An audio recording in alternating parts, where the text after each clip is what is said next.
nostro piccolo Gio ha davvero conquistato il cuore di tutti i veneti. La corsa di solidarietà che abbiamo intrapreso tutti insieme è inarrestabile e i risultati sono incredibili. Oggi Erika Molinarolo, la mamma coraggio del nostro Giovanni, ci ha comunicato commossa che la raccolta fondi ha toccato quota 230.000 euro. È un fiume in piena, quello della solidarietà, che si ingrossa giorno dopo giorno, ora dopo ora, e l'obiettivo da raggiungere non è poi così lontano. Servono 400.000 euro per l'intervento chirurgico, grazie al quale Giovanni potrà stare meglio e camminare e giocare come i suoi coetanei. Un'operazione possibile solo in uno dei pochi centri specializzati al mondo, negli Stati Uniti.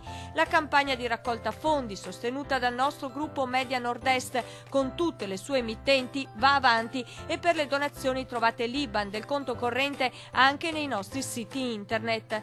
Domenica poi alle 17 a Curtarolo è in programma la rappresentazione teatrale Pirati con la magia dei colori per raccogliere fondi sempre per Giovanni. Tutti insieme possiamo farcela per Gio, per dare il meglio a questo piccolo, grande tesoro.